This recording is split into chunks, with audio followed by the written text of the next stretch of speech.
I've done is I built a demo server that's on its own network. I've got a couple of PCs connected to it that are running two different resolutions. So I logged into both of them to see which looked better and, making it bigger and smaller and just to try to get it as readable as possible. Anyway, to get started, the brief thing about me, my name's Jeff Katz, and tonight I'm going to talk about and present an introduction to Hyper-Converged Infrastructure Technology, which is always a mouthful. It's abbreviated commonly as HCI, and the product I'm going to show you is from a company called Nutanix, and that's the company that I chose to use. At the time that I was looking at the technology, there were about 35 companies, and Nutanix was #1, claiming in excess of 50% of the market share. So that's the one I went with. So I'm going to open with a brief description of myself and Hyper-Converged technology and Nutanix as a company. Get through that pretty quickly because I want to spend the bulk of the time really in the product demoing it for you. And it is a lot to cover, so if you'll excuse me, I just pre-wrote it, the introduction, just so I can blast through it. I went to school at Worcester Polytech from '72 to '76. I went in as an electrical engineer, graduated with a EE and a computer science degree, dual degree to come out. My senior year, the majority I spent doing work study at digital equipment company, pretty much doing operating system programming for their PDP-11s. They had 3 different operating systems at the time. My first job was for a startup company in Needham, not too far from here, and I wrote operating systems and filed utilities for about 1.5 years for them. They folded. I went to work for a deck reseller and was a consultant for them for about 6 months. But what it did do is it gave me an opportunity to leverage and start my own company from that. So at the end of 1977, I started a company called Whaling City Software, and I did contract programming for DEC mini computers for about 10 years. In the mid-'80s, when PCs and PC networks became, somewhat mainstream, I started writing custom applications for some of the regional industries around me. Specifically, I wrote dedicated apps for the cranberry companies, for some commercial fish companies, and from waste service processors, and supported that and them for about 20 years. So now as you fast forward and Y2K came and went, the application market was pretty mature, somewhat saturated, and I moved my core business toward commercial network design and implementation for mostly local companies. I was pretty sick of traveling by then. And currently I provide computer equipment, IT equipment, and services to about 24 small local companies that are somewhat close to me. And I do consulting for some larger regional companies who typically have their own IT departments, their own staff, and I go in and consult for them and pick up the stuff that they can't do in-house for themselves. So that's enough pretty much about me. And I was going to mention, although this isn't quite the right crowd for it, that Adam had mentioned to me that he thought there might be some interest in experiences of being self-employed and and what that brings to the table, but I was expecting students, and we have no students, so I'll drop that. But if Jeff, we're all students. I understand. We never stop learning if you do it right. So I would just continue and just say that as a consultant for these companies, I'm always looking for the best technologies that I can find, and every few years I run into something that just excites me again. It's not the same old.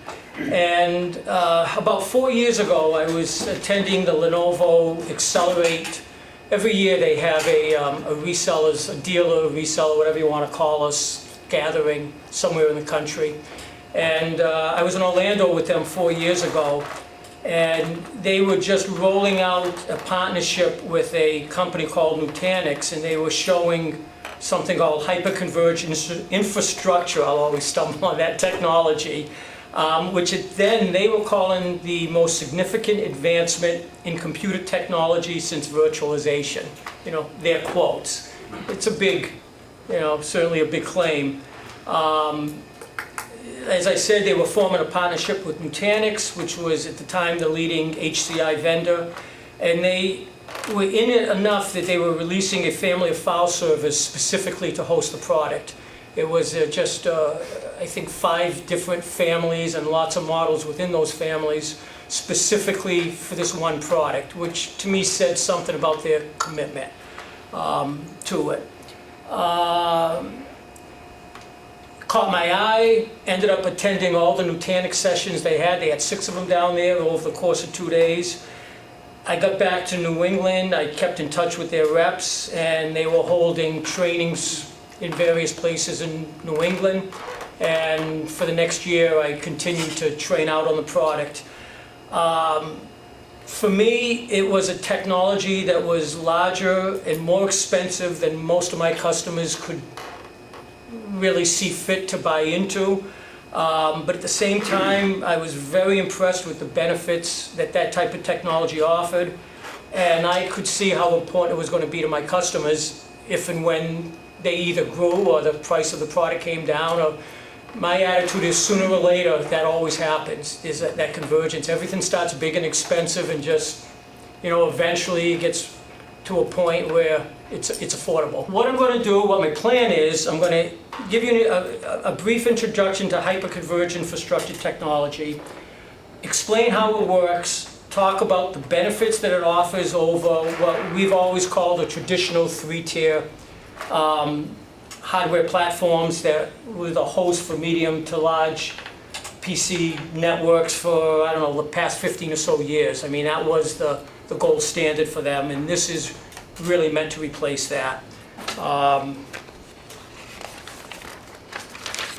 HCI is a technology, or actually I guess I can't speak for all of them, but Nutanix is an individual product, can be hosted on-prem, so you put your own on-premise, so inside the company you've got your own servers, your own racks.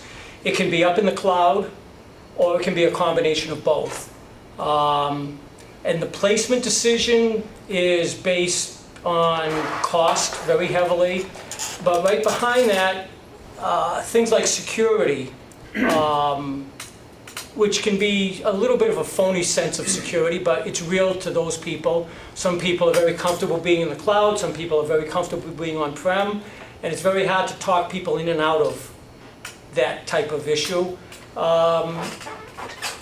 Data placement, data location is, you know, a significant reason to decide where you want to put stuff. If you've got an in-house application that's running on a SQL server, or it's, you know, or even an old-fashioned, you know, flat database that is not going to perform well up in the cloud because it's so much to move, having it on-prem, you know, can make all the difference in the world from a speed point of view. On the other hand, if you have employees that are, you know, largely telecommuting, the cloud can be a perfect place because that's, you know, they're closer to the data that way. So, you know, drilling down can help you decide where you want to put this stuff. Jeff, can I just ask a clarifying question about that? So given the current internet speeds, which are pretty fantastic, it's still the case that some, like a database application that's used by an ordinary company could perform significantly better being local than being on the cloud? Well, Nutanix, their base backbone is 10 gig. And if you want, you can run 40 gig. And now, I mean, they're moving toward 100 gig. So, you're not getting that out of the internet. Now, if applications are well written and they're only handing you the very minimum of what you need, and, you know, yeah, some of those responses, you know, won't matter. But that's rarely the case, believe it or not. It's amazing how sloppy some applications are written. So, I'm just saying that can be part of it, part of the decision. But in terms of what it can do, you know, largely it's for hosting on-premise data centers, which is what I'm talking about, what I did for my customer. But there are large other types of technologies that I'm seeing it used for. I mean, I don't know if any of you work around VDI, virtual desktop, and the ability to, to have a single server, a set of servers be the, hand you 100 or 200 or 1,000 virtual desktops that now you can hook up to with a, with a dumb terminal for, a fraction of the cost. That's a big place for, for hyperconvergence. This company that I did it for has a huge security system, camera system, and coming off of an old infrastructure of DVRs and network DVRs everywhere you went.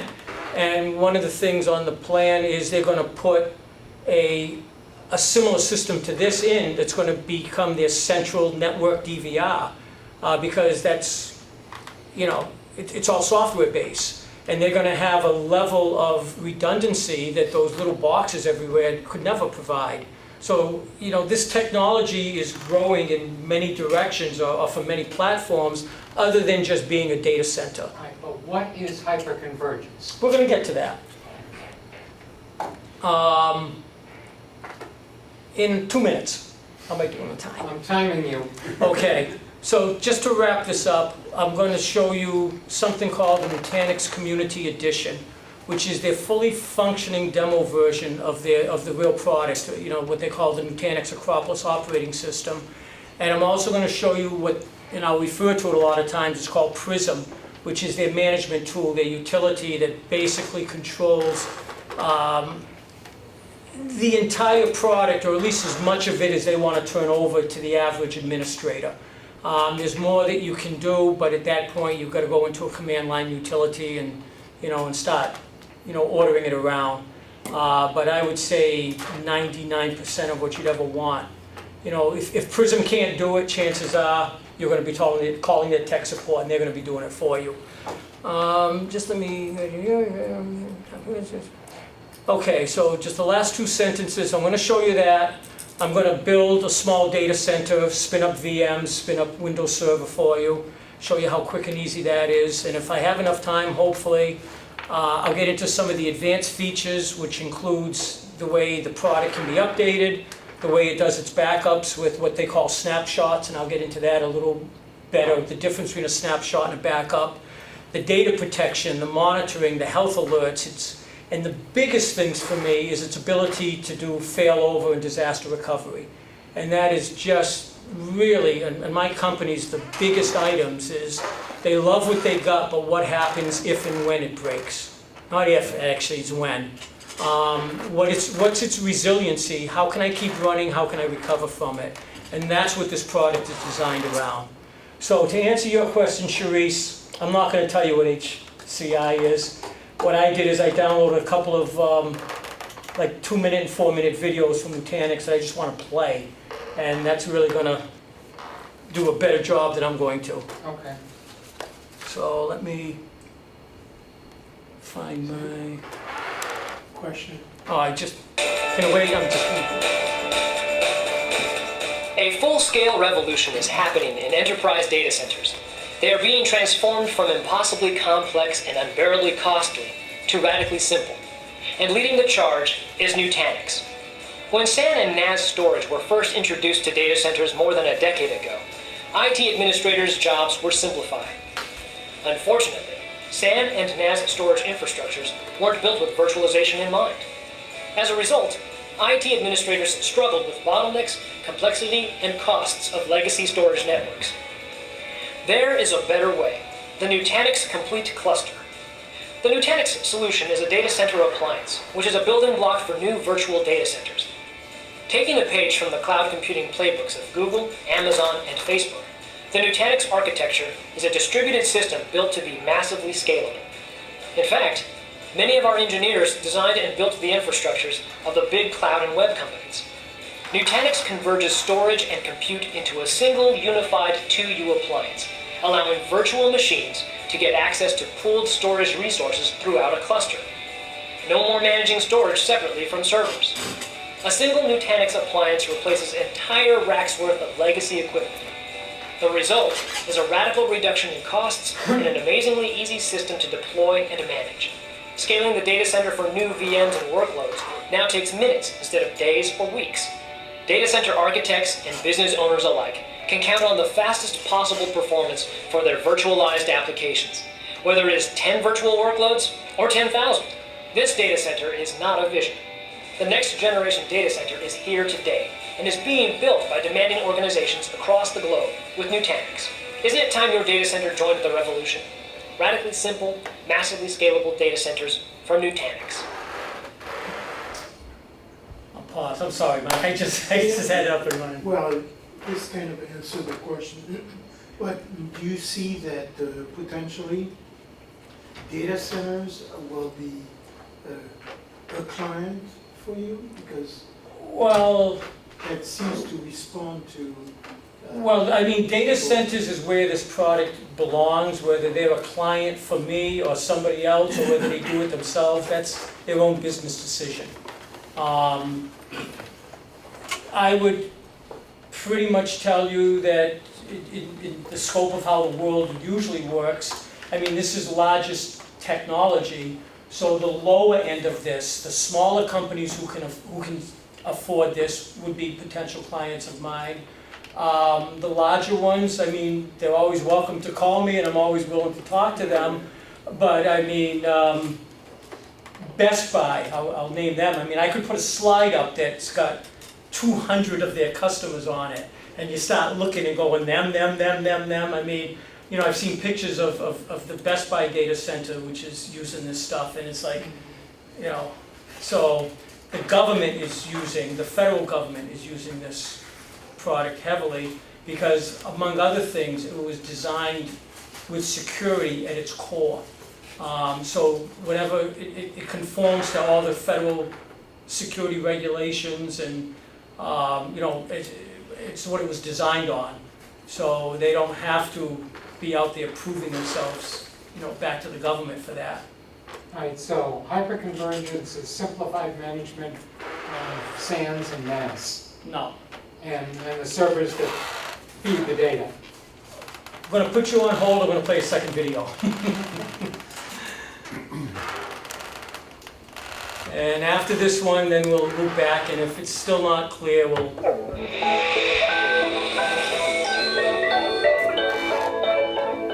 Is this size good? No. Hypervisors allow multiple virtual machines to run on a single physical host and mediate all I/O operations, including read and write requests. A centralized storage array, such as a SAN or NAS, is typically used to provide shared storage for all of the VMs. Nutanix takes a different, much simpler approach. Its converged architecture incorporates local direct attached storage for faster performance and greater flexibility. Each node in a Nutanix cluster includes flash-based storage to deliver massive IOPS for high performance, as well as hard disk drives for low-cost, high-capacity storage. Adhering to the principles of a software-defined solution, Nutanix implements all control logic as a software-based service. A virtual storage controller runs on each node in the cluster, improving scalability and resilience while preventing performance bottlenecks.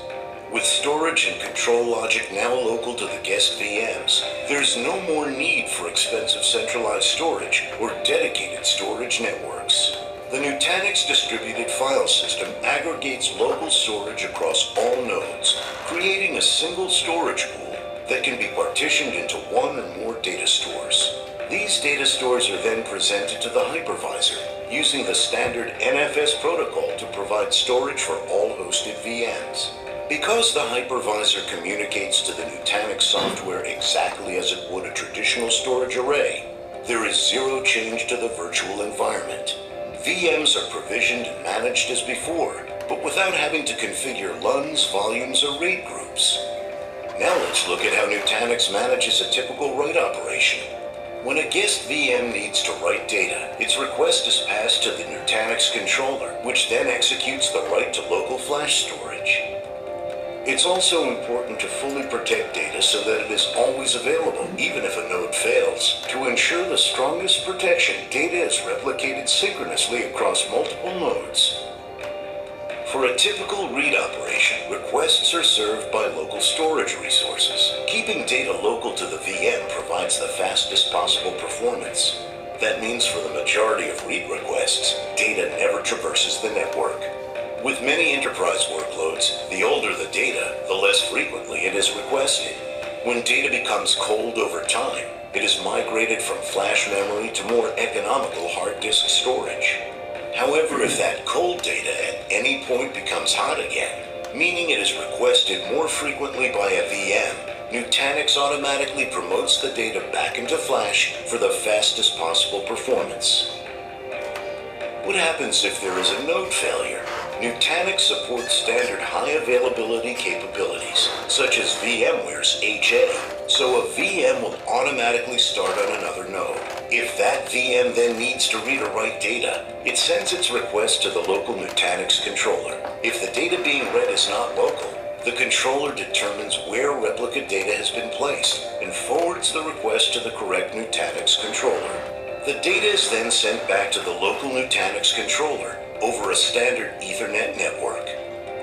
The local Nutanix controller passes the data to the VM through the hypervisor and stores it locally for future access. At the same time, the Nutanix software once again replicates the data throughout the cluster in order to return the full cluster system to a fault-tolerant state.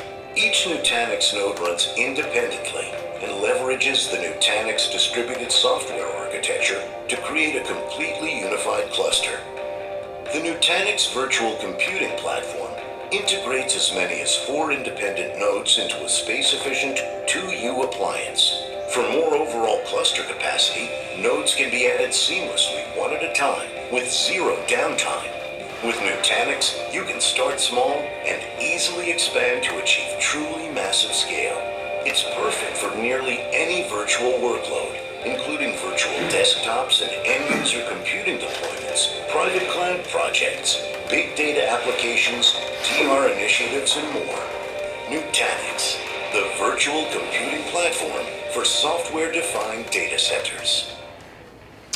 Okay, so the only thing I'll loop back and mention is that these videos show the Nutanix boxes themselves. They were remarketing something from Supermicro and putting their name on it. They've gone back to being a pure software company, and I mean, I implemented on top of Lenovo. You can implement it on top of HP. You can implement it on top of Dell. You can pick whichever platform of equipment that you're comfortable with. And I got to keep looking at you. I know HP bought SimpliVity, which was the #2 HCI company, to try to do their own. I don't know exactly where that stands now, because I think they sort of got back together with Nutanix to some degree. They're telling me that you can now put Nutanix back on HP. So Dell's relationship with Nutanix went away, so HP came in to fill the gap, and now we have a ProLiant DX rack server specific to Nutanix. And where were you? Dell decided not to continue. Okay, see, I didn't know that. Yep. And that's fairly new. where were you at with SimpliVity now that you're supporting Nutanix? Is that a conflict or? So HP's purview is to obviously lead with their own Right. product, right? Yep. But my specific business unit, which is around software-defined networking, so a little piece of that conversation around traditional networking to pass VMs from different nodes or different clusters, right? There's now heavy integration into a software-defined layer that makes that easier, so you're not in kind of these partitioned racks for binary speed. You can now have a flat mesh topology network, and that's part of what I do. And I tell you guys that just kind of so you understand where I'm coming from. My viewpoint as an HPE person supporting with the SimpliVity product, my business unit is the only unit that actually supports Nutanix directly as well as SimpliVity, and we don't really care. Just like we're looking at Nutanix boxes right now, my specific BU does not really care about the infrastructure or the hyper-converged infrastructure vendor. It's more about the networking that Underneath supports that. I'll talk to you offline. I want to So talk. I hope Spend that more made time sense with and you. it wasn't too long-winded. So but here's yeah. the point where Just Sheree says. run down a question. two terms I didn't understand in the video. Two terms I did not understand in the video. Please. 2U and DR. Okay, 2U is the size. 1U is 1.75 inches. When you're building a rack, which is 42U, Okay. 2U is 3.5 inches, and that's a very standard Okay. box It's the shelf size. yeah. DR is disaster recovery. Okay. Failover and disaster recoveries. Glenn? Yeah, so both of you were very, very good at detail, the storage part. Yep. They detailed the virtualization part. Right. There wasn't one mention of the network part, none. Okay. So and could you explain, I and will. could you, Yep. for Absolutely. dummies, could you put two boxes on the board, and could you put a network switch I've and got, show how they? I've got some of it here, I've got some of it there.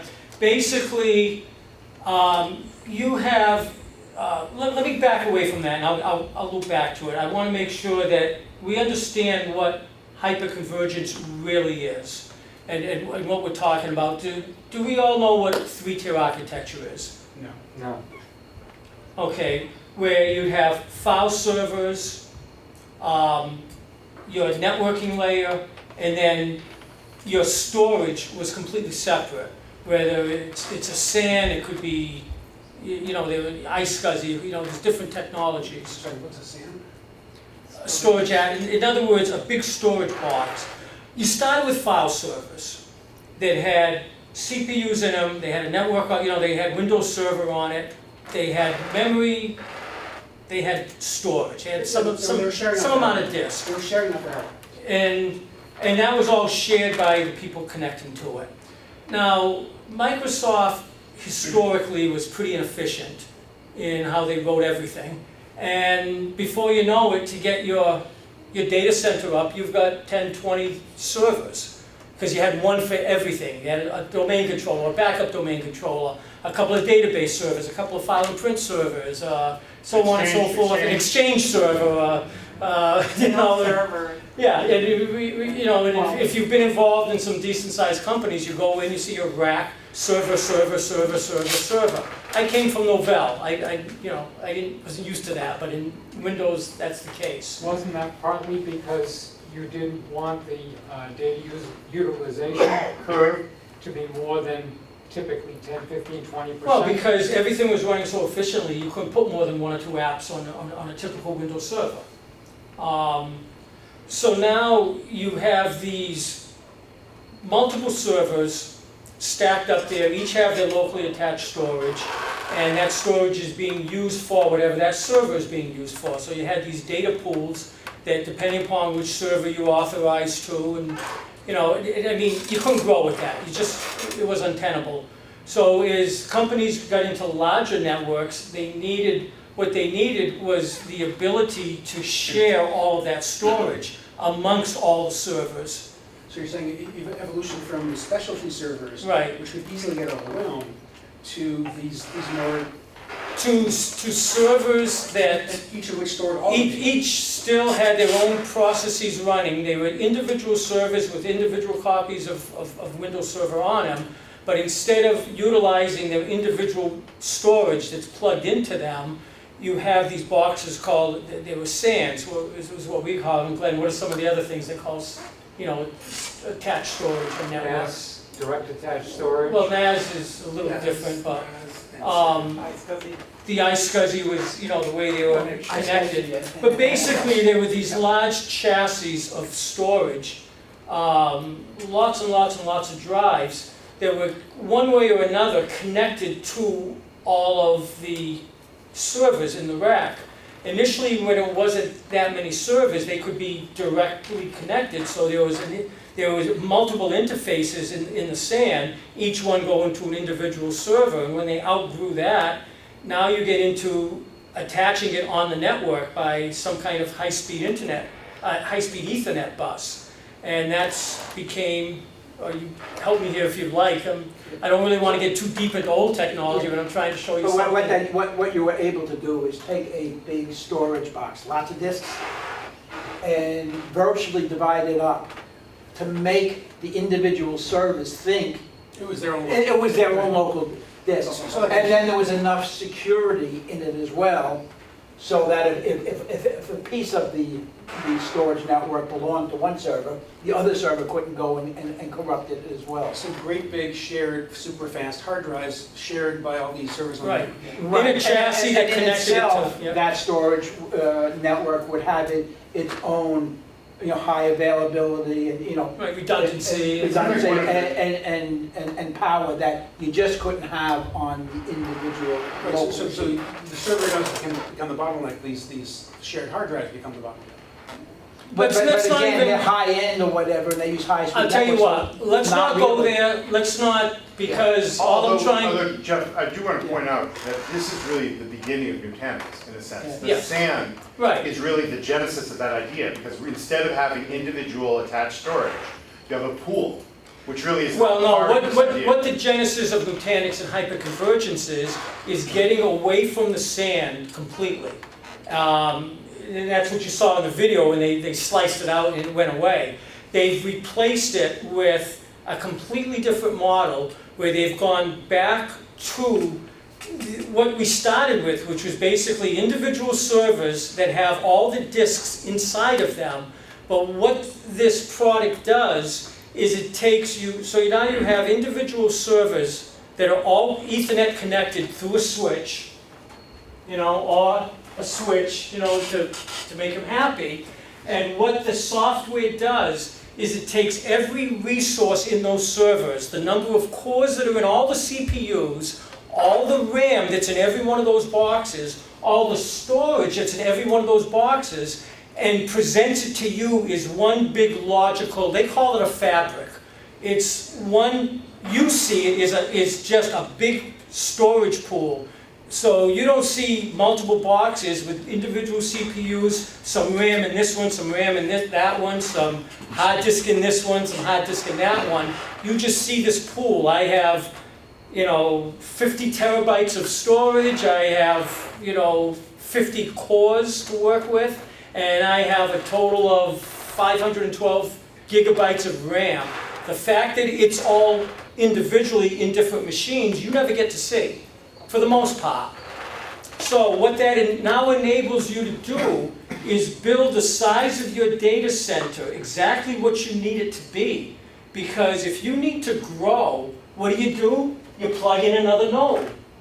Oh, and then And their resources gets added to the collective. so this monster computer just gets more capacity. You're growing it node by node. Server and node is essentially the same thing in our world. So you plug in more capacity in this monster virtual machine, just It just gets more keeps growing capacity. and growing and growing. And how it's delegated internally is none of your. You don't care. Now, on top of that, and here's where the great failover part comes, and you saw it, if one of those, you always have enough capacity, if one of those nodes craps out, the others take over. So you always make sure that your needs do not exceed what we call N+1. So one can fail. If you build a system that's N+2, two can fail. And you've still got enough resources that everything keeps running. So your failover, indeed, how am I doing? Your failover capacity is just built right into the product. But the great thing is with a SAN, you'd have to sit there because SANs are pretty expensive. I mean, the chassis can be tens of thousands of dollars, the drives can be tens and tens of thousands of dollars, and you have to start by figuring, what am I going to grow into? What could I possibly need 2 years from now, 4 years from now? But again, you get, Right. vendors such as Nimble, whatever, Yep. that can grow in capacity as well. So they have, they Yeah. have advanced also. To some, right. And But what I'm saying with hyperconvergence, you don't really need to worry about it because if you need to grow, just grab another server, plug it in, and in a minute, it senses, it sees the resources, it adds it to the pool, and you've got what you need. So you don't need to put a, You don't need to, client on the new server? well, it does, yeah, the Nutanix has to go on don't it. you need to put 2 times? Because again, you say you have redundancy, so whatever you put in, if you don't have capacity on those other servers, then you No, have to- I'll get into that, you have to I'll look twice. back to that. You're always looking at, that's not true, but I'll get back to that. That brings me to the question is that where does the software, the Nutanix software reside? Does it reside on the hypervisor or is offsetting somewhat? I don't know. Well, it's sitting in, it is sitting in, there's a piece of the SSD, because every box, every server is going to have 1 or 2 CPUs in it with so many cores. It's going to have a certain amount of RAM. It's going to have 2 SSDs, and then it's going to have whatever number of hard drives that you're going to put in it. It is sitting in every one of those boxes is a piece of the SSD that's set aside, and that's where the product. And when you boot it, it just comes up, and it's an operating system. I mean, for lack of a better, and it just comes up and it creates the CVM, the controller VM on it, and that is what connects it to the rest of, to what we call a cluster, which is at least 3 or as many nodes as you want. It doesn't generate the hypervisor. So the hypervisor is a separate product, and Nutanix can use VMware's hypervisor. It can, it can use the Microsoft's Hyper-V. But what they really want you to use is they have their own hypervisor that I believe was some Linux one they took and they modified. And when I first started looking at them 4 years ago, it was a little shaky, and they've put a tremendous effort into it. And right now, if you don't have a reason to do anything else, you use their hypervisor, because if nothing else, you get it for free.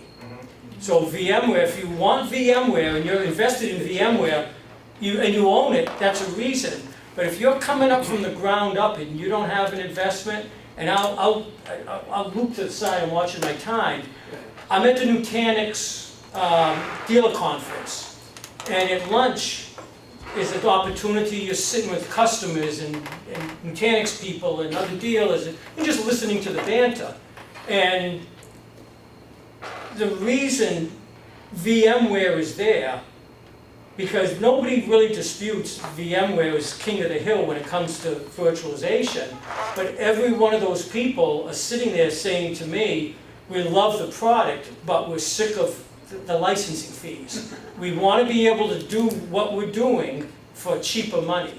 And that is what Nutanix represents to them. That's why that group of people are there. Would you agree, disagree? Yeah, not to disparage HPE and the SimpliVity product, but one of the hugest differentiators is that Nutanix has their own hypervisor. And that's huge, because customers that don't want to pay the VMware tax anymore, if these are like products, the fact that the Acropolis OS, we support both, right? So I'm not disparaging anybody. The Acropolis OS is awesome, but the fact that there's a hypervisor included for free in the whole package as well makes the total cost of ownership of a Nutanix solution cheaper than the competitors. And it is, Jeff started with this early on, right? It is the market share leader in the hyper-converged space, so it is the right platform to be talking about when we're talking about hyper-convergence. I would say and I didn't study, I looked at SimpliVity, I looked at Pivot 3 at the time, and by and large, there were far more similarities than differences. Each one had little twists saying, oh, we're better, whatever. The thing that swung me was, at the time I was working with Lenovo, so they had their stamp on it. That helped, and the fact that they were the market leader, you got to have a pretty good reason not to pick the biggest company. Is there any loss of performance or features using somebody else's hypervisor versus Nutanix? I couldn't answer that, I don't know. What I can tell you that from the testing I did, this was the fastest platform, and I can get into an example where this company, just before I implemented it, they received a brand new system that they were forced into buying that had 5 Dell file servers, brand new in the box, that we set up just to get it running. My intention was never to use those boxes. As soon as I possibly could, I lifted the load and I put it on the Nutanix system that I had just installed. And these were state-of-the-art brand new Dell boxes, servers, I forget what they were, but they weren't cheap. They were fast Xeon, everything, lots of RAM. As soon as we put it on the Nutanix system, it ran about 3 times faster. How? than it did on these 5 physical Dell boxes. So, I mean, that was just something, you Of know, course, the SSDs, right? I mean, that, yeah. take it a priority. Right, well, it's a combination of the SSDs, and and the second part is that the SSDs are plugged right into the servers. They're locally attached. They're not going through any network, they're not going through any, through other controllers. There's nothing faster than locally attached that I've ever, Jeff, I just, in looking at the time, I know you really Yeah. wanted to focus on the demo, so. Yeah, I'm going to, thank you for that. Yeah. This is the diagram of what I built for them, and Glenn had a question earlier, he talked about switches. That's what these, everything is duplicated. So you start from the ground up. I've got two UPSs. A couple of control pluses for us, just so we can see your writing a little bit better. Could you go to full screen? Can you focus that? Because that's out of focus. Well, that's It is a little out of focus. Can you hit the full screen button in the upper right corner? This one? Yeah. I'll just do a little scroll, and I'm not going to take too much time, but basically, what you're seeing is 3 clusters. There's 3 nodes per cluster. Yeah. Each one has 2 10 gigabit Ethernet ports. So each one goes to, these are 10 gig Ethernet switches. Yeah. So they're dual connected. The way it's set up is it's active passive. That's the way they want it by default, not active and sharing. But if this fails, this one takes over. That's true of the other 2. Who's that? Is that mine? No, it's just from back here. Ultimately, those switches, I mean, they're cross-connected for redundancy. They go back to the core switch in the server room and off into the world. Just to give you a very quick, logical definition of what got built for them, from a physical picture point of view, that's the same thing as, I did in Visio, showing them what they were going to, get when the getting was good. Could you just give us a quick walkthrough of that picture? Just to give us a physical Okay. sense? Yeah, just kind of walk So through. what you have is the 3 nodes, the 3 servers, the 2 switches. This is a second, actually, this is their what we call a core switch, their main Cisco network switch. So you have 2 lines going over to that. If one side fails, the other one. This is a duplicate of this that is 500 feet away in a separate building. This is designed as a 3-node cluster, which is their minimum. If one node goes down, these 2 take over the workload. So this is running. If this entire rack were to go down for some reason, this cluster is a DR cluster to this one. This one would take over, so it's cross-connected, and then these other things is just some switches I was replacing. This is 10 miles away in a remote location that I've got a 100 meg line feeding it, so that's a remote site for them. So there are 3 clusters. 3 clusters that are exact duplicates of each other, basically? This one is smaller. This one is only to host the stuff that at this location, at the remote location. But what it does is every hour it takes a snapshot of everything it's gotten done, sends it back over, stores it in the DR cluster. So if this one goes down, all the information is here and we can spin this one up to do its job even though it's in the wrong spot. So if the 2 buildings go down, is that 3rd one? Or The is that 3rd one could not take over. Well, if this is the DR cluster, this is where everything moves to. If this one went down, this would take over for it. If this one goes down, this takes over. So what's on the 3rd? I mean, again, what? This is a remote Yeah, location. but what's on? It's just their local stuff. Their apps at that remote location. It's different. It's doing something else. It's doing a whole nother. Yeah, but what does it do for your It takes an image Well, no, and I'm sends it back to the just DR. showing you what got installed for the customer. It was sized to their needs and put where they needed their So that third technology. site has nothing to do with Nutanix, Yes, it is, it's a Nutanix cluster. but it's not duplicated anywhere. At this remote location, they had 8 old file servers, So and that replaced them. Okay, so that's the one site, if Right. any one goes This down. is a second site, this is their primary Yeah. location. They had 22 or 23 old file servers here, and that's what this has replaced. So, the primary site, you have 3, you have another 3 in the other building, and Right. if either side goes down or any Exactly. one, you're good. At the at the second site, you have three servers. Right? If any one of those servers goes down, you're still good at the other site, but. Well, but if that's- one of these servers go down, the other 2 Will take over. will take over. If this whole thing goes down, this thing can take over. But you said something that the remote site also takes an image and then sends it back to the DR. So both of these, every hour, this one and this one is taking a snapshot image every hour and pushing it to this one. Yeah, So the data on this one can be no more than 1 hour stale by what we defined. If we wanted to, I could do it every minute. Now, I have a lot of to, space. it's a lot of space, so you A lot gotta of balance. Well, this is part of the thing, is, and I said, if I get hopefully enough time, we can talk about sizing and designing, but I do wanna get to the demo. Go for it. So just before I do, what I want to show you is just a couple of, so here's a photograph that I shot. Here are the 3 Lenovo servers, the 2 top-of-rack switches. So this was the new stuff. These are appliances. There are some Barracuda spam, the Sophos firewall, some message archiver from Barracuda. But from this point downward, these are pairs of APC UPSs, you always do 2.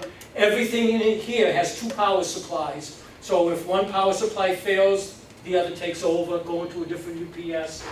This whole rack is servers. There's about 22, 23 servers in here. When I was done, this is what was left. The Nutanix stuff, the top of rack switches, the appliances, these servers are gone. Anything hot swappable? The hard drives. Okay. You designed this whole system, how many the decision on how many servers based on what? Based on the user? Well, when you say how many servers, how many Nutanix servers, or how many VMs could it hold, or what do you? Okay, so you have the rack. I know what my goal is, because I've got a data center already up and running, Right. and I want to duplicate that virtually. So I know what my target is. I know how many VMs I need to run, which is how many physical file servers I have. And I'm going to account for more, but it's okay. Here's how many VMs I'm going to run, here's how much storage is on them. Now, design a Nutanix system that can house that, run it, and have some headroom, some growth room. And that's a little tricky. I hope I'll be able to get back to that. This is the DR cluster that's, I said, 500 feet away. And I mean, this I built from scratch, so again, the 3 servers, the top of rack switches, and these are just switches. You see some fiber connections because it's just passing through this location. But basically, in that building, there's 30 or 40 computers, so I get the locally, all the LAN cables, and that's it. That's my DR cluster.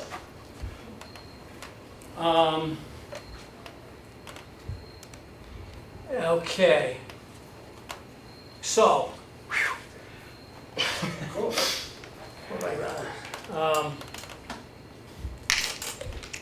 Hopefully you have a sense of it, of what hyperconvergence is. Did you over-architect the storage VMs? I overspec, and you work that out, because when you overspec, you're increasing your costs. So the question is, how much do you want to overspec and increase costs on a system that you can easily grow whenever you want? So there was less reason with hyperconvergence to over capacity. The thought being that you buy these same boxes 2 years later, if anything, they'll be cheaper. Right. Now, you've got some more licensing to do and yada yada, but So it's you don't more- have to have so much extra room. Isn't it more foresight on the budget that you're gonna need? and what is budget? Because since you talked about you get the budget allocated per your. Yeah, that's a business thing. Let's not, yeah. It does matter. It matters, but not for the demo. So if you bought Nutanix on like a ProLiant or any other big vendor server, right? A lot of these vendors, including HP, have consumption-based models, right? Where you try to come up with a projection of what the headroom is over the next 5 years, whatever the buying cycle is, and then you can charge them for capacity when they spin up and spin down different servers, and you're essentially in a kind of a leasing contract with the big vendors, so they can only pay for. I gotta get into the demo. I really will. Yeah, go and jump in there. Okay, this is the home page of Prism, or most of it, because I gotta scroll, unfortunately. I took an HP DL380 rack mount server that I had left over. I loaded it up with RAM, stuck an SSD in it, bunch of hard drives, and I loaded. Nutanix has something they call Community Edition, which is a surprisingly full-featured version of their actual product, and anybody can get it.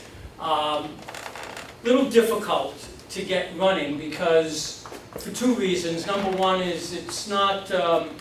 It's pretty well. Nutanix in general, as you assume, is very demanding. You need a lot of RAM. You need SSDs. I mean, I'm used to going into my basement, pulling out a lot of old crap and plugging it together, and voila, I've got a system to demo on. This thing, Nutanix, is very resource intensive. I mean, it needs to be for everything it does. So you don't exactly cobble a system together. So with that, if you were to go out and open your wallet, I mean, Intel has something called a Nook, which is a small, self-contained little box. I mean, they're about $1,000 with enough SSD and RAM and everything to build a single Nutanix node. You're talking about $1,000 if you wanted to buy it. Oh, so you use other hardware, you don't have to use their. You don't have to use it. Oh, that's what I was saying. I did it on Lenovo. You can do it on HP. You can do it on lots. But the Community Edition really wants Intel controllers. It's not as flexible on its back end as the real. How much RAM and how much hard drive space? You need. They're saying at least 256 SSD. I've got the specs somewhere. Just ballpark. I've got it written down. I don't have to. If I can find it in my notes. I did have it. Okay, they're saying four cores in the CPU, 16 gig of RAM, 256 SSD, and 500 hard drive. That's the minimum. But that's really nice. This is a single node. So right off the bat, it's not going to be happy, and it's critical error and data resiliency not possible because I don't have the 3 that I can fail over. So it's not going to. I mean, I didn't need it really for the demo. I don't need it for a practice system. So what you're seeing on here is an overview of the entire system where I can see where I am, my performance, my storage performance is over here. I can see what's going on with the amount of storage I have, how many VMs I have running, how many VMs that are sitting there that are turned off.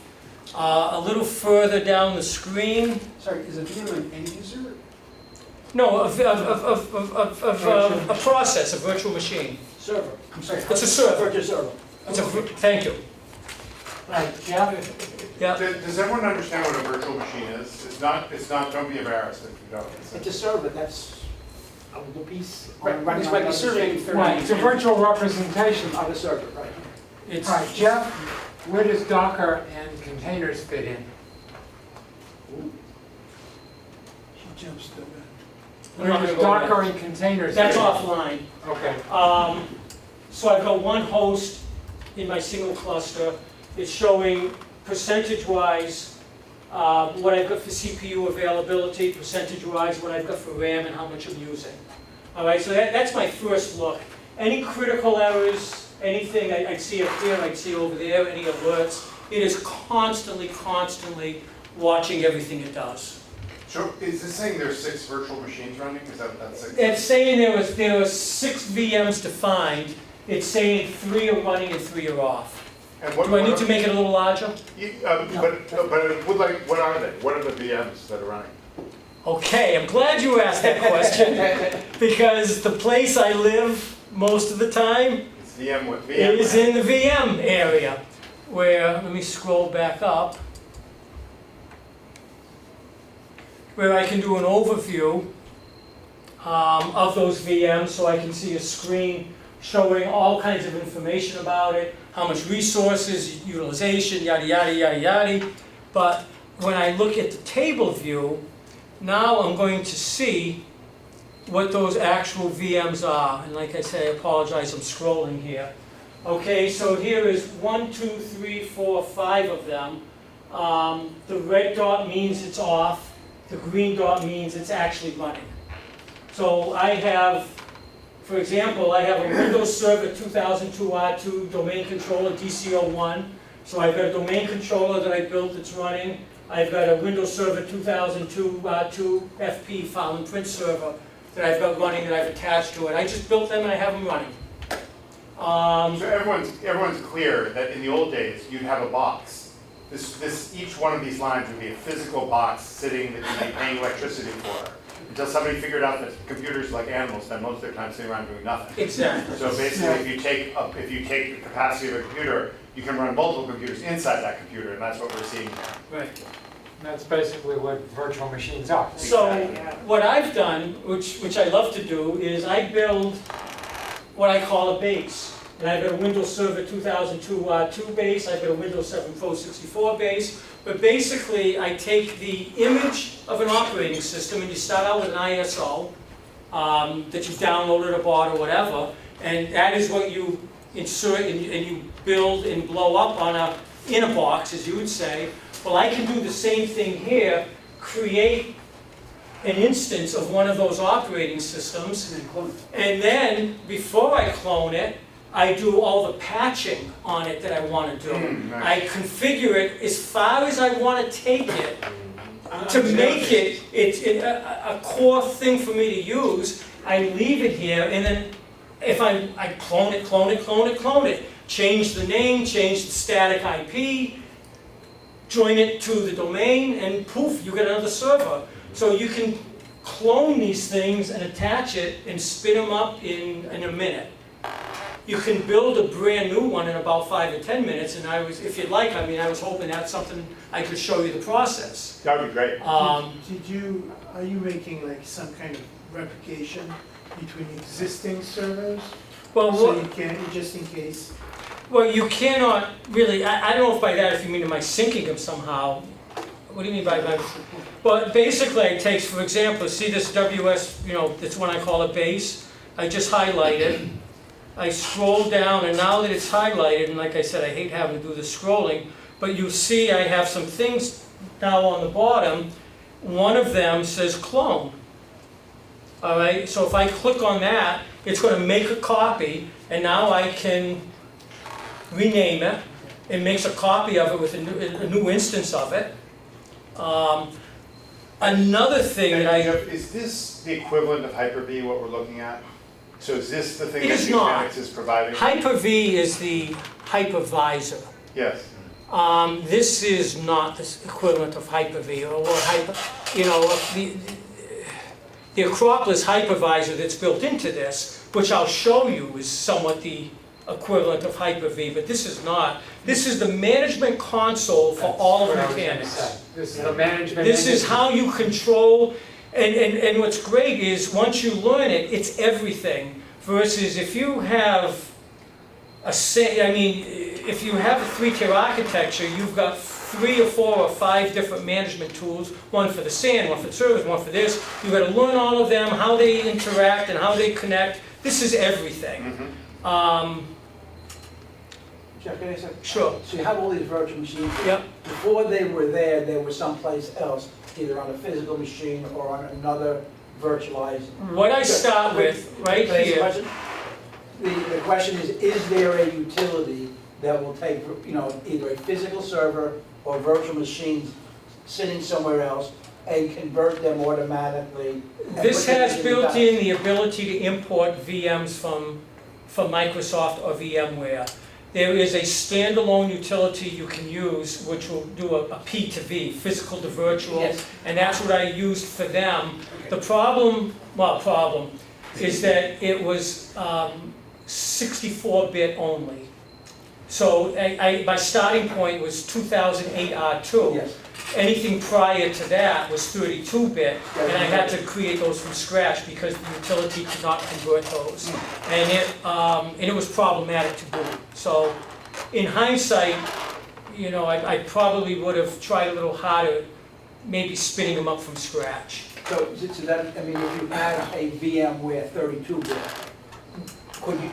could you do that, or it's just? I found unsupported 32-bit virtual drivers that I've used. I had a terminal server that was 2008, the original one, 32-bit, and I converted it, got it running, but Nutanix told me, you're on your own.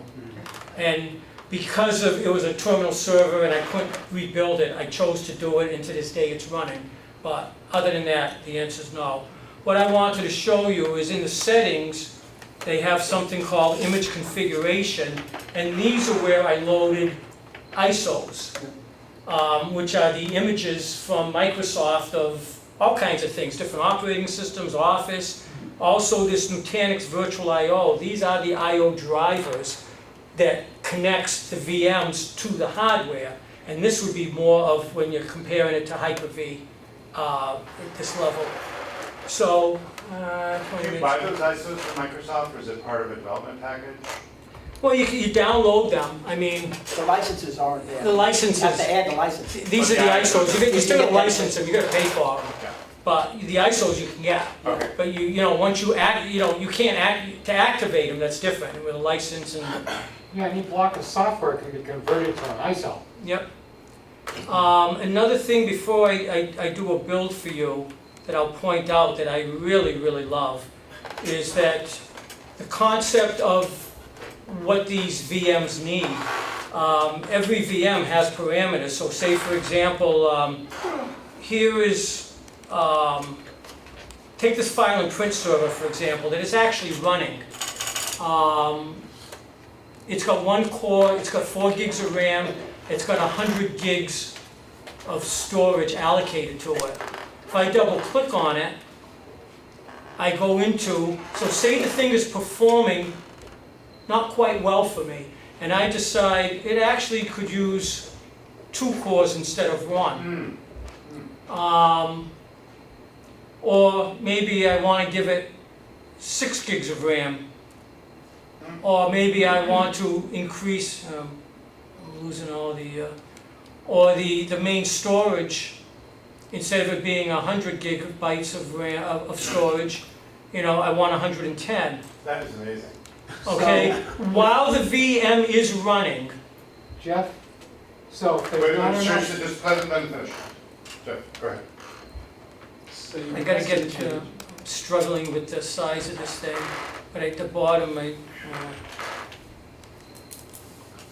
I'm struggling with the resolution and getting down to Oh, where I need so to it did be. it.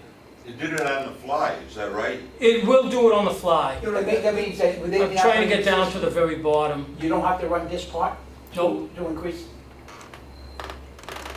That's Well, really Jeff said earlier that all the resources are in a pool, and you allocate the Yeah, but contents usually of the like pool. Windows wants you to go in. Okay, here's what, I'm Windows sorry, allocated I in shrunk it, I just comments. needed to get to that save Windows button. wants you to go in and do it. So you just changed that So I don't know how running we print get server. around that. Yeah, Yeah, because I thought I might not, So the answer to Glenn and Teresa's question, Jeff, is that this gets around having to deal with Windows stuff. Basically, you're just adding to the hard disk space. Windows just figures it out. it only wants me to do one at a time, so I'll go back and I'll do one at a So time. you don't, again, I don't know a Windows system that you don't have to go into this part and say, take what's defined and allocate it to the operating system. I just don't know any any Windows system that can do that. Well, you can increase the storage. So, if you stop and pause, Without going Yeah, hold to on, this let's hear what Mark. Jeff has to say. so now, while this is running, you can see I've just added a core to the CPU allocation. I added 2 gigs of RAM and I added 10 gigs of storage space while the VM was running. While the server was running, I added to its resources. If you want to remove resources, you have to stop it. But you can't remove disk space. It won't let you shrink that. But I could remove cores, I could remove RAM.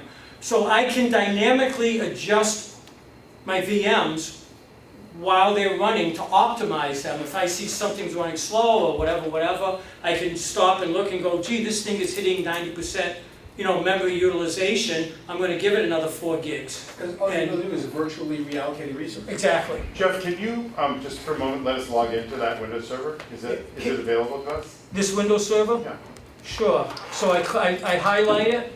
Just trying to emphasize, these are. I come down here and Again, I still want to see. See where it 40 says- gigs, and then I want to This is for say, you, and I Brad. want to see 50 gigs. This is for you. We're okay. going in. See where it's, so I Glenn launch. doesn't believe this. I'm launching a virtual console. So first show, Glenn, it's connected. we'll do a before and after for you, Glenn. 2 minutes. Okay, so I have now logged into to that file and print server. All right.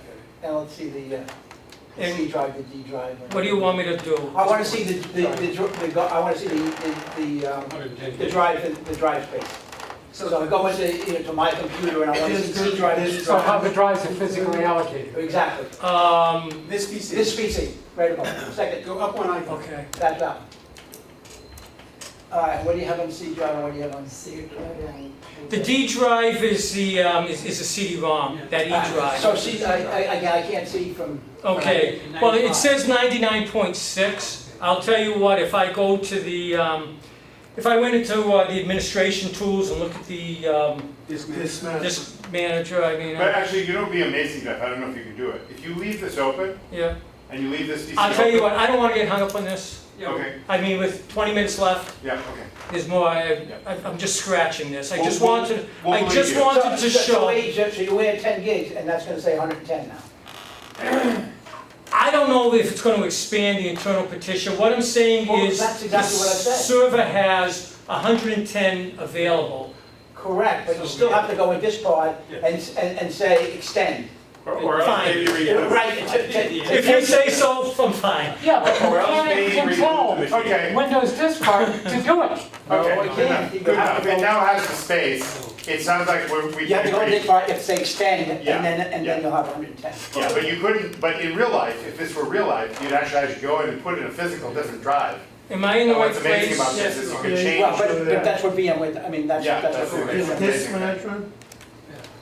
Left-hand column, second to bottom. But here it's all on the Yeah. mouse. Okay, so Glenn, So there it is. There it is. Yeah, unallocated, that's exactly, that's what I've been saying for the last 10 Fine. minutes or whatever. good, And you have to just right-click on it and say extend, and then boom, you have it. done. Good to know. Good to know. I just thought it was really important for us to see the actual machine. Thank you, Jeff. Yeah, good.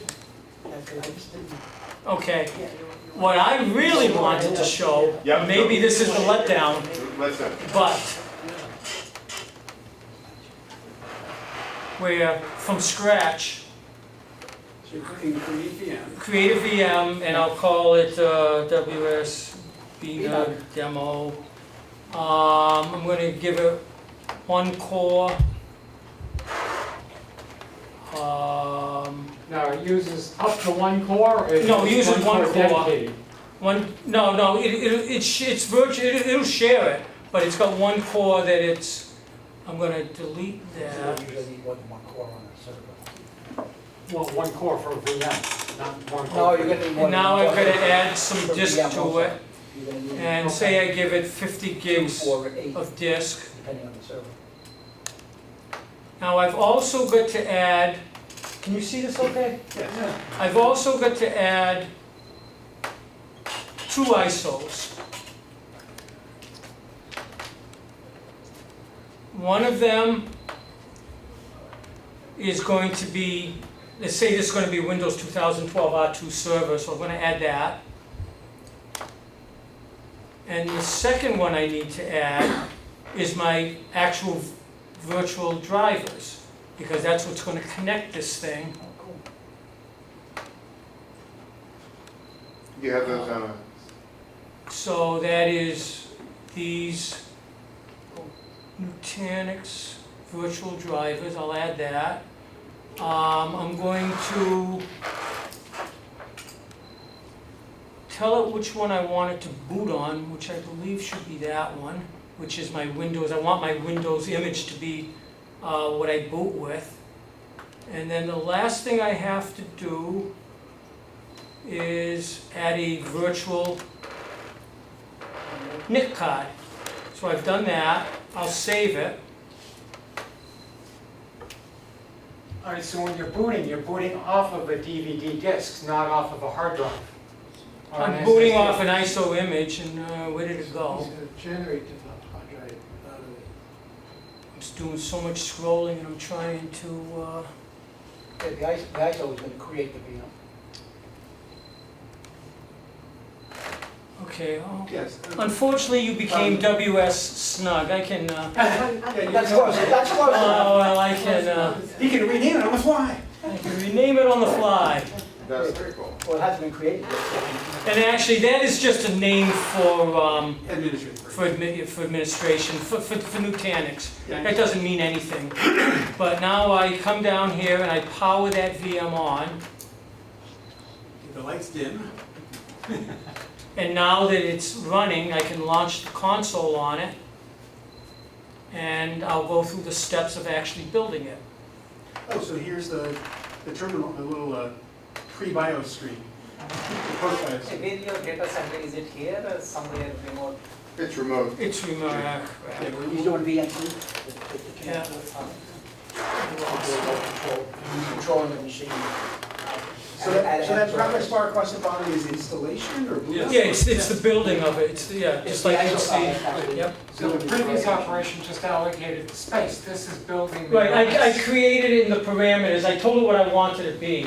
This is the actual building of it. Of the And OS. building of the image that's going to become the original Server 2000 operating system.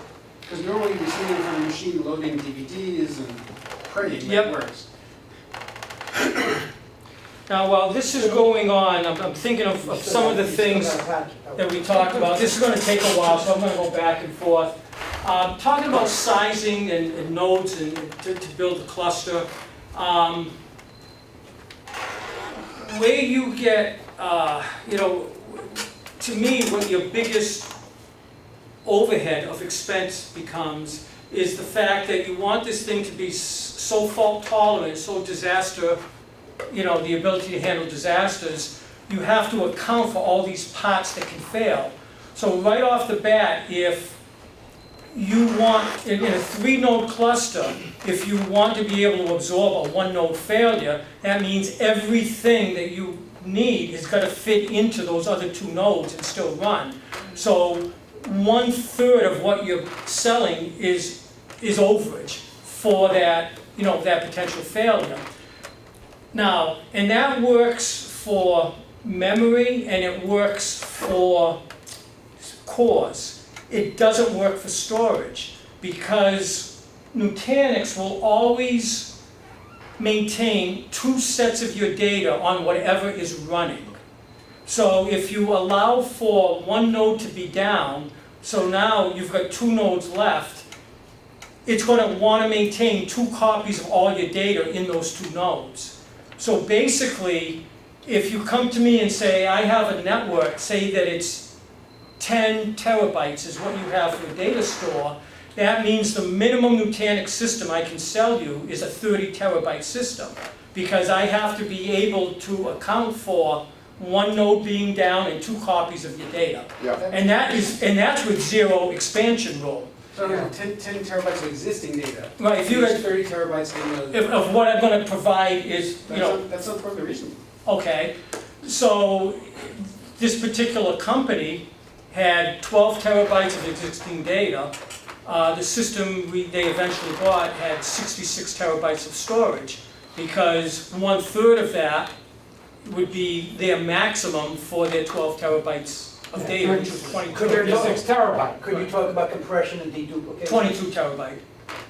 Compression and deduplication? Yes, it does compression, it does deduplication, it does, I forget the term. So it does save space that way? Yes. Hey Jeff, tell me if this is going to take you too far afield, but if you took a deep breath and stood back from this and compared this Nutanix network with doing the same thing in the old way, with the physical machines. Yep. How great an improvement does it strike you, both financially and from a logistical and management standpoint? Well, for management, I mean, you can see how everything is right here. I don't have to learn other products, buy other companies. Cost-wise, this is extremely cost-effective. You have your whole DR plan, and you can't on your individual Right. servers without it. Thank you for that. Wait, can you say that again, Glenn? But what I'm saying, with individual servers, there's no way you have that DR plan. You're not gonna put 30 new servers in or whatever to get the data between The them. failover, This happens this is built in. Now, another thing to contrast is not how this compared against, the 30 physical servers, but how this compares cost-wise against a typical three-tier, which I think this is better, but I can't quantify that. But to go out and buy that type of equipment, I mean, that sort of is counter to what this product is. And the only time I see it being done is if somebody wants this product and says, I've got a $75,000 SAN, I don't want to throw it away, I want to use it. So the people who really, I mean, my customer had nothing worth keeping other than that Cisco core switch. Everything else, and some UPSs, I take it back. Some APC UPSs and a good core switch from Cisco I put in 4 years ago. Everything else went in the And some trash. beer in the fridge. So we're starting from scratch, this was perfect. If they had a SAN already, then that's a different story. I want to jump onto this. Yeah. Where now what I'm doing is instead of loading typical drivers, I'm going into that Nutanix ISO, and I am going to load my 3 virtual I/O drivers, one for memory, one for the SCSI drive system, and the other for Ethernet. So those are the ones I attach to this VM, because that's how this VM is going to talk to this system, is through these virtual I/O drivers.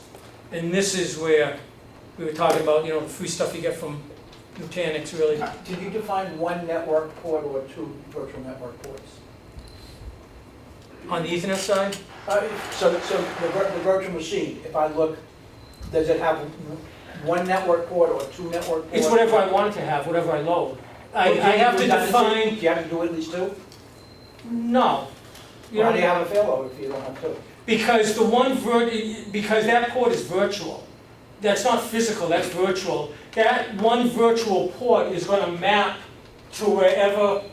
I've got 2 physical Ethernet ports on this that are going to 2 switches. So that one is going to use whichever one is alive. My primary one it's always going to go to. If that one's down, my secondary one livens But if up. you had separate subnets or whatever. Yeah, I could. I've done, for example, I have, one of my VMs talks to a separate network. Yes. So I defined a separate virtual switch. I used one of the internal Ethernet adapters, actually 2 of them because I wanted a pair, and I defined that one VM has 2 Ethernet adapters, one for my main network and one for it's an HVAC system. It's got an Ethernet bus that talks to thermostats and whatever that's not on my core network. Cool. I got it. Do you have the same So now concept? we're building, I attached those, I'm just saying, so now we're actually, and you've seen this is just a Building Windows. Yeah. Jeff, once this is complete and you have this Windows server, Yeah. this is sort of a virtual machine question. Is there any difference between that virtual server, if you put a guy who really knew Windows really well and put him in front of a monitor and he logged into it and he logged into one that was a physical server, would he be able to tell the difference? Or she? I mean, for nothing that matters. I mean, anything that's built into Windows Server that might address physical hardware, perhaps, but I can't, nothing that would matter to me. I mean, the user wants to know that they can get to the application and they can get to where their data Yeah. is. And that's Everything, yeah. That's I mean, what we're users aren't interested in hardware. They're not supposed to touch Can I hardware. run, my Microsoft application? Can I get to my data? And, is that data in a place where no one else can corrupt it? See, now, while this is building, and again, here's one of the Other than looking at the guts of a virtual box, they're not gonna see any real difference. See, I can't show you on Yeah, this. unless they're an admin. I can't show you on this system because it's not fully configured the way a real system would be.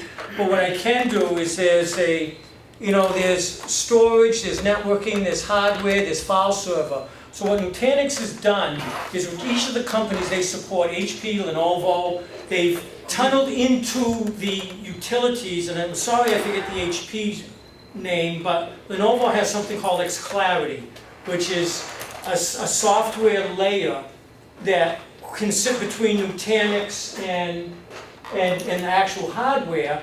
And so I can see a virtual image of the server. I can see hard drives. I can see internal resources. And say I had a drive fail, for example, I could highlight it, click on light up the LED. So now you can walk into the server room, look for the drive that's got the light lit up, pull that one out, shove another one in, hot swap it, and walk away. I'm the dead one. So Nutanix can, to the level that the hardware companies provide the interfaces, Nutanix will talk directly to that hardware as best that it can.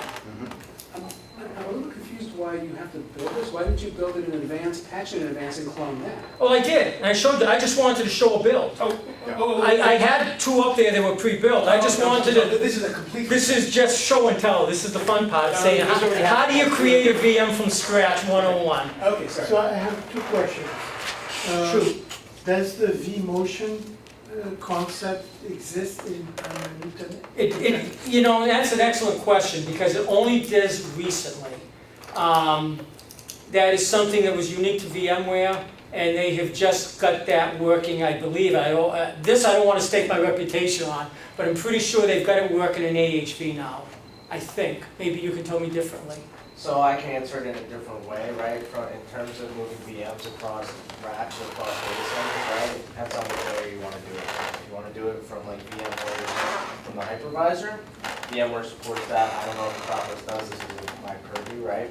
But if you want to do it from the IP layer, you can use software-defined networking to set those parameters and things like that. You can even throw automation around that to say, hey, when this server is overutilized at this level of capacity, start migrating my VMs. Okay, let me. I got 5 minutes. I want to wrap this up. One thing I can't show you today. I've only got one node, and unfortunately, Community Edition doesn't let me name it like a normal person would, because otherwise I would call this, node 1, node 2, node 3. But when you have 3 nodes, this column is showing you which node each of these VMs is on. Now, normally what it does is it distributes it, unless you tell it otherwise. Sometimes you want certain things pegged on certain nodes. For example, if you've got a domain controller and a backup domain controller, you don't want them both on the same node. If that node goes down, so certain times you want things pegged or whatever. But say, for example, there's an option down here called migrate. And what that means is I want to manually move this VM from one node to another. A good example of that is I have 3 servers in this cluster, imaginary 3 servers. And I want to do an upgrade to Nutanix. So what I do is I take, say, node 1, I take all of my VMs and I migrate them to other nodes. Now nothing is running on node 1. I go through, and while this whole thing is running, I do a Nutanix software upgrade, which is right over here, where I say upgrade software. And so each piece of Nutanix will automatically... Oh, you have to quiet it down first before it can up. Well, yeah, those things are going to migrate immediately. So I can pick which version I want to upgrade to. So while there's nothing running on this node, I do all my upgrades if it needs a reboot, and most often it doesn't. The only thing you actually have to reboot, and I'll get into, is when you do upgrades of the VMs. It's a Microsoft upgrade. You may or may not have to reboot that machine when it's done. And I can't control that. But what is really neat is I can take a VM, and I'm going to go back to my VM screen. And while that other thing is building, say this domain controller, I want to upgrade it. So what I'm going to do first is I'm going to come down here, I'm going to take a snapshot of it, give it a name, and I'll just call it, you know, whatever, DC01 snap. I might put a date on it when my cap locks are on, I'm sorry. But I just want to show you that in a few seconds, that snapshot is complete. So now I've got a copy of that sitting there. I can do a live console of this, run my upgrades. If that upgrade fails for whatever reason, I go back to my snapshot, I go down to snapshots, which is VM snapshots is right here. So here is that misspelled snapshot I did. I do a restore, and in a few seconds it's back. Wow, so Jeff. So I've got a system that's got 30 VMs running on it. Yeah. I have once a month, I have an hour-and-a-half maintenance window that I'm allowed to, everybody's off.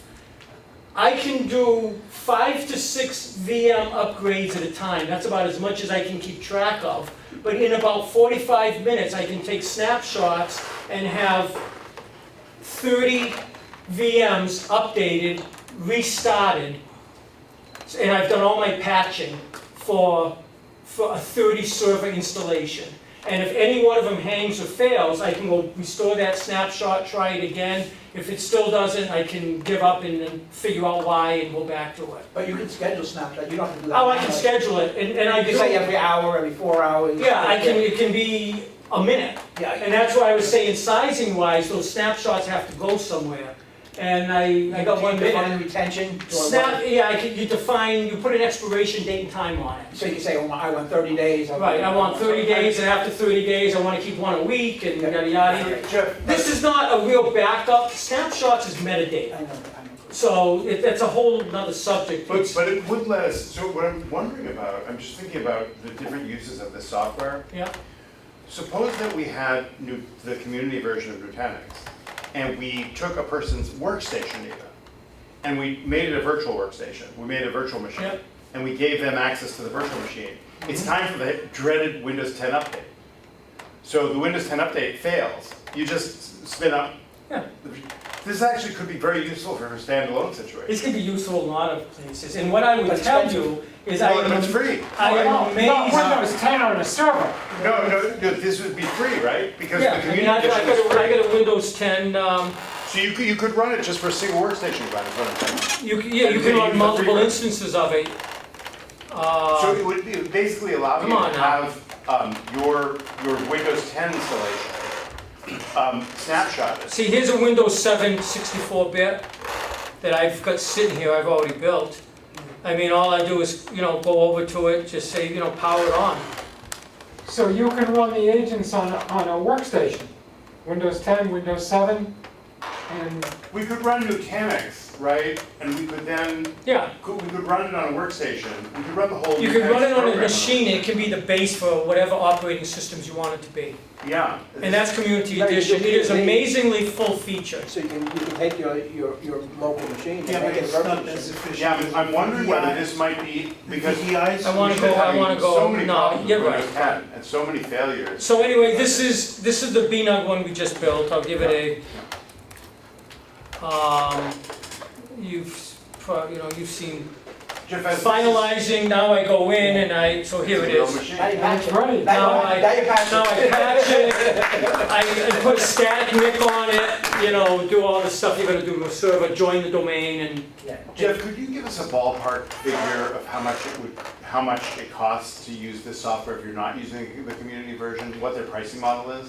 I don't know how you could just buy the software. I have no idea, because I didn't do it that way. I bought, lots of rounds of sizing and pricing, and I would tell you, from a 3-cluster, sort of a minimal nodes with the software on it and everything you gotta buy, entry point, I'm guessing, in Helby, is maybe 50 grand For the three? for 3 nodes. Yeah.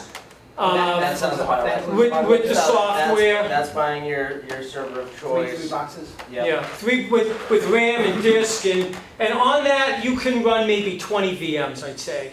That's about the smallest, because that remote one I showed you, Glenn, you were asking what's that for, the one that was off on the side? That was about the smallest build they had, I think, 8 servers running there, and this thing that I built for them could easily do 15, 20 VMs. Yeah. It's got more storage than it needs. I mean, I could not build it any You smaller. couldn't make it smaller than.